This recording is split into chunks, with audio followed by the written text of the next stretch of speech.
nube. Ahí. Ok, listo. Ujú. Bien. Ok, ¿ya se alcanza a visualizar la presentación? Ya, doctora, ya se ve. Ok, perfecto. Bueno, yo hablaré de lo que es el diagnóstico y el tratamiento de la epilepsia en el adulto. ¿Ok? Y pues empezaremos con lo que es el caso clínico, el cual es un hombre de 16 años sin historia familiar de enfermedad neurológica. Es un estudiante de bachillerato con una actividad física regular que acude a consulta por 10 días de evolución con sacudidas en las extremidades superiores, las cuales son involuntarias, predominan de forma matutina y aparece de manera bilateral. El día de hoy, pues su madre la encontró en el piso de su habitación, el cual se encuentra desorientado, con recuperación total de 5 minutos más tarde. El paciente desconoce las características de este evento y la madre refirió estrés importante por un periodo de exámenes. En la exploración física presenta una presión arterial de 110/62, una frecuencia de 88, frecuencia cardíaca de 88, una saturación de 91%. Aguilar, tu micrófono, porfa. Okay. Una frecuencia respiratoria de 21, una temperatura de 36,2, llenado capilar de 3 segundos, Glasgow de 15 puntos.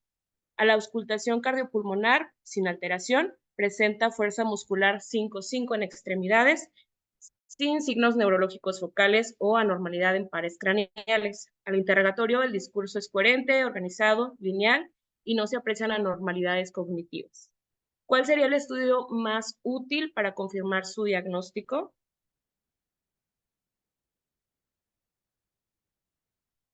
A, prueba de VIH, B, punción lumbar, C, video electroencefalograma y D, resonancia magnética.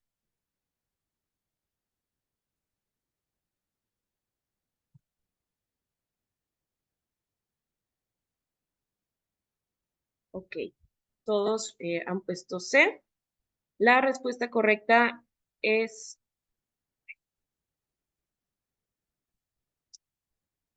¿cuál sería el estudio diagnóstico para confirmar? Pues sería sí, el video electroencefalograma. Muy bien. Todos al parecer pusieron la C. Y bueno, de acuerdo a lo anterior, ya se puso la respuesta. De acuerdo a lo anterior, no se alcanza.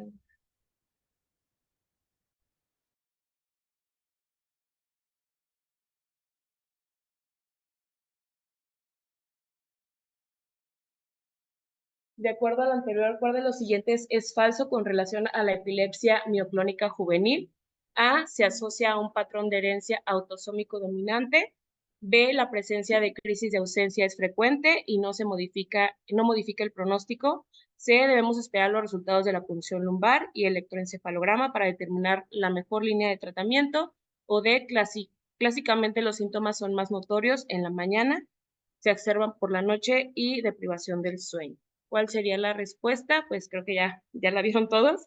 La respuesta correcta es,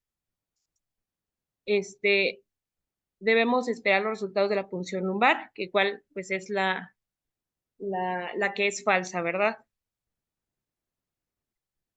Y bueno, ¿cuál sería de los siguientes la primera línea en tratamiento? A sería valproato, B clatiramer, C vigabatrina o D pregabalina dosis altas.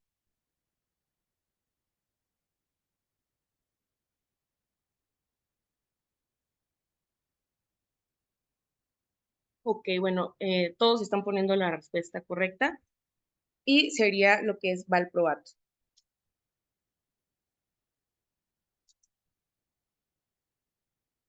Bueno, ahora comenzaremos con lo que es el tema, en cual pues la definición nos habla de que la epilepsia es un trastorno general, el cual se caracteriza por una predisposición permanente para generar crisis epilépticas y las consecuencias neurobiológicas, cognitivas, psicológicas y sociales de esta condición. Su prevalencia nos dice que es un trastorno cerebral grave, el cual es el más común a nivel mundial. En México, la prevalencia es de 3,9 en 1,000 habitantes. y se estima que el 60% al 70% de las personas con epilepsia pueden controlarse con el tratamiento farmacológico adecuado. En la etiología, bueno, es una actividad paroxística y desorganizada en lo que son los territorios corticales, con una asociación genética frecuentemente. Se dice que el 70% de las crisis epilépticas son en menores de lo que es una edad adulta. Entonces, ese es un punto importante también a tomar. Las crisis epilépticas son un evento transitorio con presencia de signos y síntomas secundarios a la actividad neuronal cerebral normal, la cual es excesiva y crónica. Y bueno, las crisis parciales simples, estas son conocidas como auras epilépticas y estas nos van a indicar que muy probablemente el inicio epiléptico es focal. En la clasificación de las crisis epilépticas, a grosso modo, tenemos que son generalizadas, focales y desconocidas. En la epilepsia, pues tenemos que son más de 2 crisis epilépticas, como les había comentado, con una separación de más de 24 horas. Y el estatus epiléptico, hablaríamos de las crisis epilépticas que son menores de 5 minutos de duración, el cual pues no se tomaría como crisis, como epilepsia, sino estatus.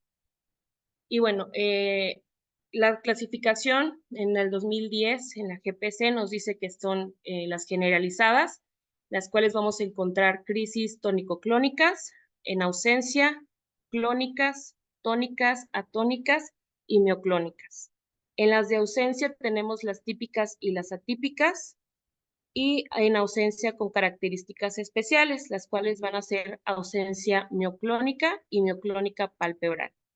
Y en las mioclónicas tenemos la mioclónica como tal, mioclónica tónica y mioclónica atónica.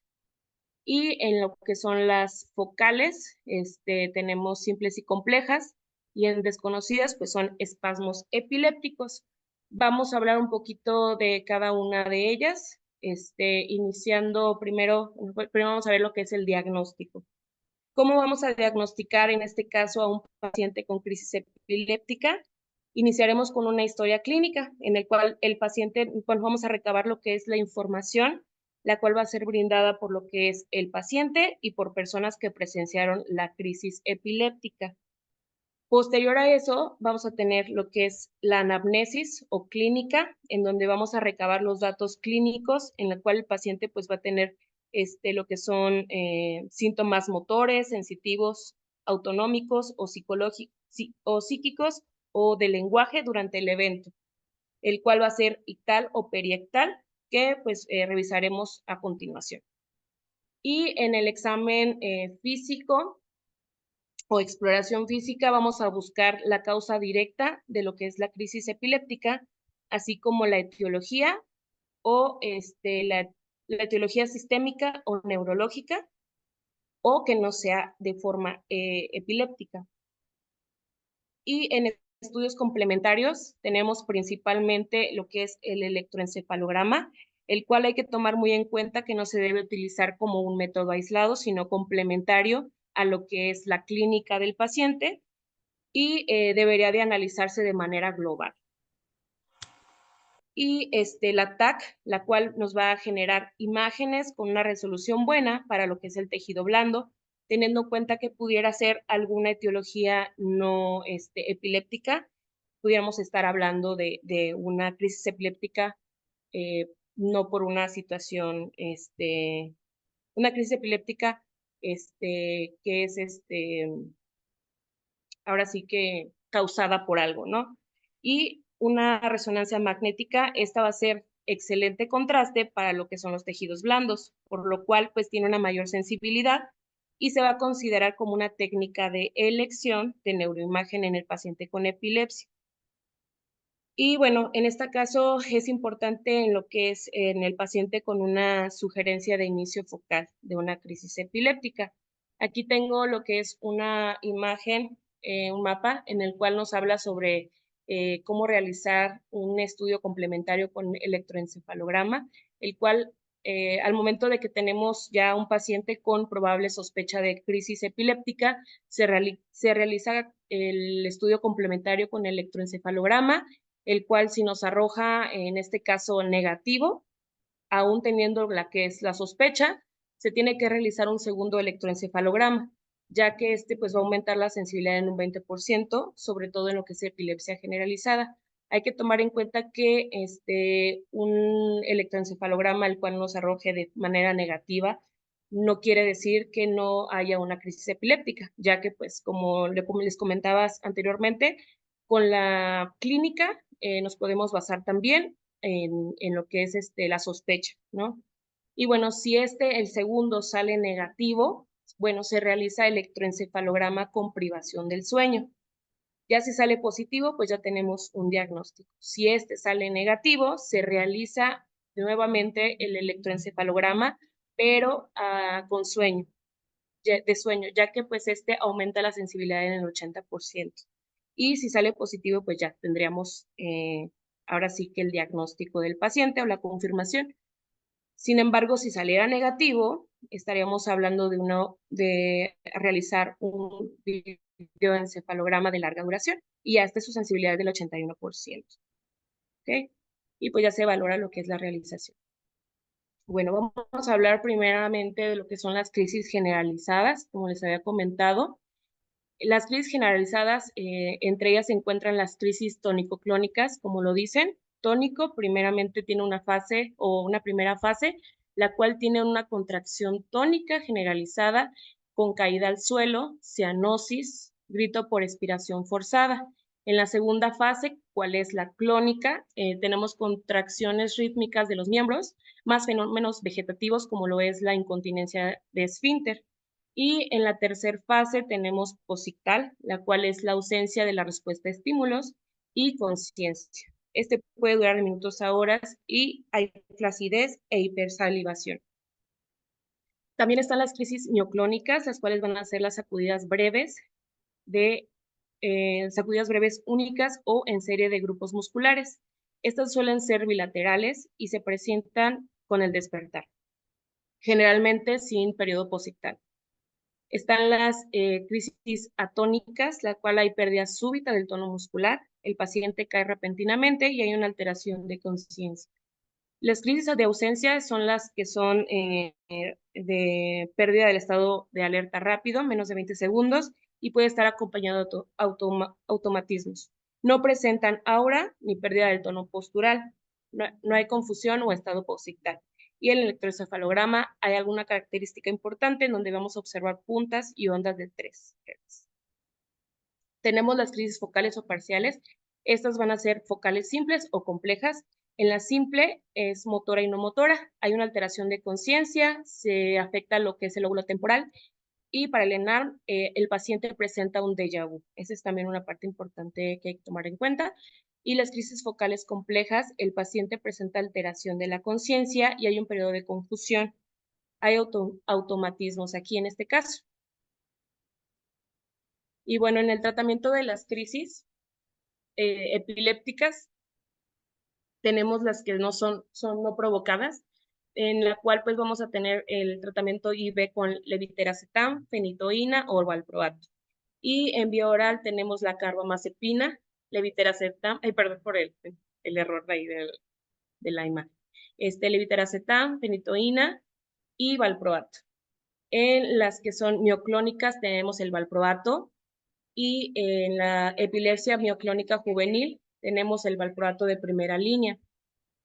En las crisis epilépticas focales, el tratamiento inicial es para el paciente adulto con carbamazepina y el adulto mayor con tratamiento con lamotrigina, y en generalizadas tenemos el de elección el valproato. Tratamiento de una epilepsia idiopática como primer línea al momento de tener sea ineficaz sería la lamotrigina y como última opción la carbamazepina. Y en la crisis de ausencia tenemos como monoterapia la etosuximida y el valproato. Y de tratamiento efectivo, igual a etosuximida, la lamotrigina y el valproato. Bueno, en los efectos adversos, a grandes rasgos, tenemos el síndrome de hipersensibilidad, que es el más predominante. También la ganancia de peso, alteraciones hematológicas, hiponatremia y disminución de peso. En las mujeres embarazadas con el tratamiento, durante el embarazo puede incrementarla en riesgo de malformación congénita o anómala morfológica. Y bueno, tenemos aquí lo que son, no me voy a brincar este punto porque pues se me está acabando el tiempo, pero son los diagramas de flujo en donde observamos la primera crisis de un paciente y lo que es también el tratamiento de primera línea. En las perlas, bueno, es importante que los médicos tratantes de las crisis epilépticas conozcan y manejen operativamente los tipos de las crisis según su clasificación etiológica. También ante la presencia de la crisis aguda se recomienda la administración oportuna de los fármacos antiepilépticos, ya los habíamos mencionado, principalmente por vía intravenosa u oral. Las anomalías paroxísticas registradas en electroencefalogramas son de enorme importancia para seguir el posible foco epiléptico. Sin embargo, pues la parte medular del diagnóstico de la epilepsia lo presentan los aspectos clínicos, como les había comentado anterior. Es de resaltar que el electroencefalograma normal no implica ausencia de la patología, ¿sí? Y en tanto que un electroencefalograma normal no implica el diagnóstico tampoco de epilepsia. La evidencia pues refiere que el uso de la carbamazepina, levetiracetam, son fármacos de elección en el tratamiento inicial en monoterapia para adultos, en tanto que la lamotrigina y la gabapentina son los tratamientos de elección para los adultos mayores que presenten crisis epilépticas focales. Y bueno, como dato cultural, la primera mujer médica mexicana fue la doctora Matilde Petra Montoya Lafragua, la cual fue una mujer que nació el 14 de mayo de 1857 en la Ciudad de México. Y bueno, en mayo de 1870 se inscribió en la carrera de obstetricia, la cual ejerció en Morelos, en la Ciudad de México y Veracruz y Puebla. Y 5 años después, Matilde Montoya se convierte en la primera mujer médica de México.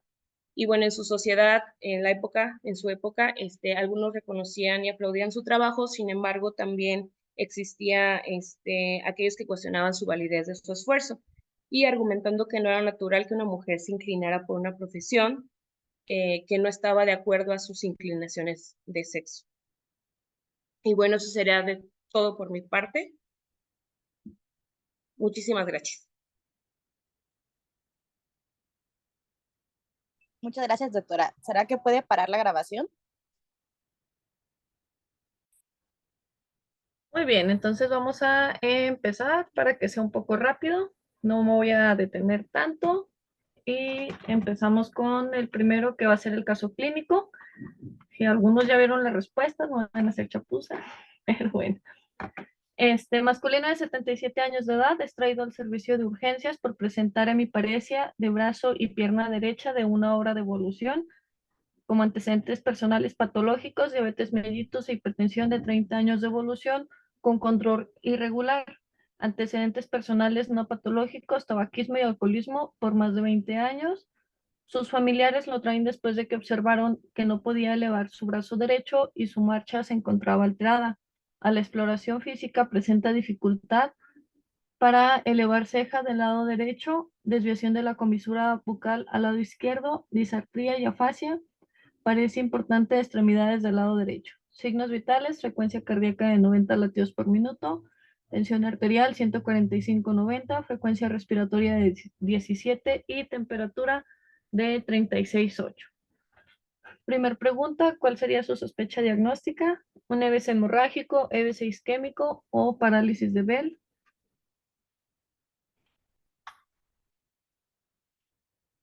Segunda pregunta, ¿cuál estudio solicitaría de manera inicial?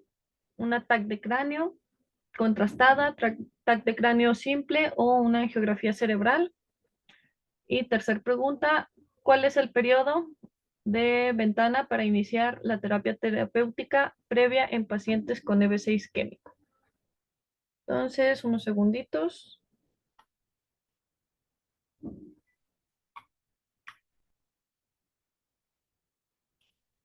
Muy bien. Entonces vamos a poner las respuestas.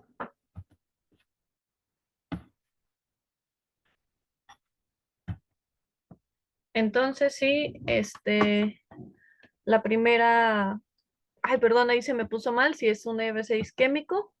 La segunda sí es un ataque de cráneo simple. Y si es efectivamente así, el tiempo, el inicio es en las primeras 3 horas.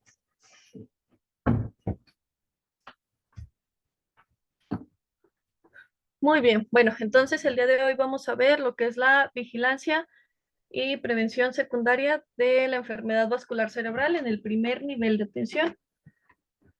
Entonces, para empezar, aquí les dejo pues lo que es la guía de práctica clínica. Para empezar, al momento de que se hace una evaluación inicial y se sospecha que el paciente puede tener un evento vascular cerebral agudo, tanto el diagnóstico como la decisión del tratamiento se tiene que dar en los primeros 60 minutos.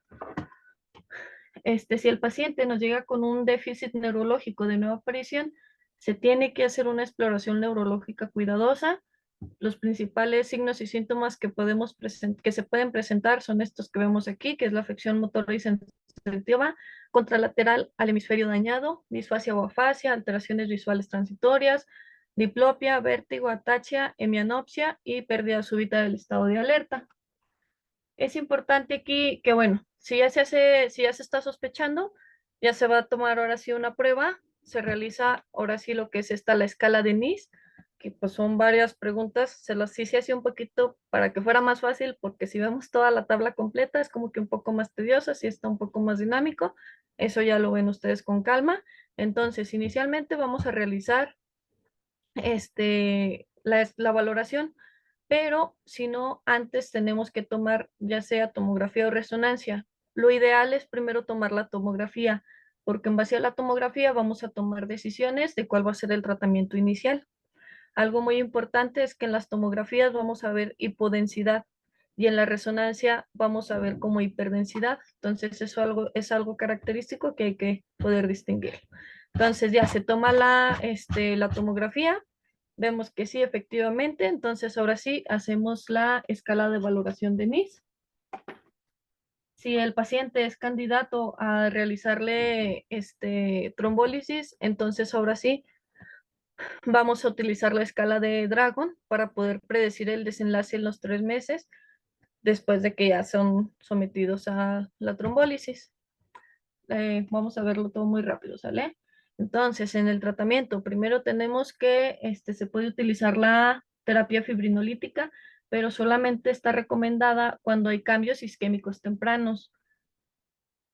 Que en se tiene que tener muy claro que no tiene que haber una hipodensidad franca en la tomografía, nada más se tiene que ver como la hipodensidad con su extensión. Como segundo punto importante es la monitorización cardíaca. Nos va a servir para cribar la presencia de fibrilación auricular y otras potencialmente graves arritmias cardíacas que se puedan presentar. Esta monitorización es muy importante tenerla al menos durante las primeras 24 horas, es como que lo esencial que se debe de considerar. Y pacientes que son, de aquí algo importante, si el paciente es candidato para iniciar una trombólisis, entonces se tiene que checar muy bien su presión arterial. Los valores que van a estar permitidos es que siempre esté menos de 185, la diastólica, mientras que la sistólica, perdón, y la diastólica esté menos de 110. Si están bajo de estos niveles, se puede realizar. Si no, se tiene que llegar a esa meta, es como que la meta que se debe de tener siempre en cuenta. Otra cosa importante es que el oxígeno siempre se tiene que mantener mayor del 94% y hay que estar checando también siempre la temperatura de los pacientes. Si los pacientes llegan a tener una temperatura mayor de 38 grados, se tienen que tomar medidas terapéuticas, farmacológicas para poder disminuirla, para reducir la temperatura en estos pacientes. Y pues aquí la anticoagulación nos indica que es hasta 4.5 horas del inicio de los síntomas. ¿Qué medicamento es el que principalmente se utiliza? Es el alteplasa, que es una dosis de 0.9 miligramos por kilo, pero con una dosis máxima de 90 miligramos. y este solamente se va a utilizar en pacientes que sean candidatos. Y pues lo que les estaba comentando, que la presión se tiene que manejar siempre menos de 185/110. Y algo también muy importante que mencionaba, que se podía dar ácido acetilsalicílico las primeras 24 horas de trombólisis.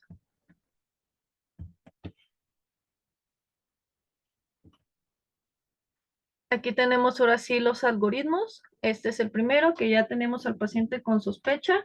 Entonces, ahora, ¿qué es lo que tenemos que hacer? Es hacer un interrogatorio y una exploración física que van a ser orientadas a considerar si tiene alguna alteración del labra, parálisis facial, debilidad del brazo o algún otro déficit neurológico agudo. Si el cuadro sugiere EBC, entonces tomamos la tomografía o resonancia o hacemos referencia a segundo nivel. Pero pues de iniciar, bueno, en primer nivel no está la tomografía, ¿verdad? Siempre, depende mucho de qué hospital sea, pero normalmente pues se tiene que enviar a segundo nivel. Bueno, se hace la tomografía, se confirma que tiene BC, si se confirma, ahorita ya continuamos. Si no se confirma, tenemos que hacer un diagnóstico diferencial, que aquí tenemos los diferentes que podemos encontrar. Si el cuadro no sugiere que sea un EBC, entonces se va directo al diagnóstico diferencial. Entonces ya se confirmó que que presentaba el paciente un EBC, entonces ahora hay que ver si es isquémico o hemorrágico. Nosotros nos vamos a ir directamente a lo que es el isquémico. En el isquémico hacemos la evaluación con la escala de NIS, iniciamos manejo médico para sostén del EBC. Si es candidato, se aplica la escala de Dragon Score. De acuerdo al puntaje, pues ya es lo que se va a realizar.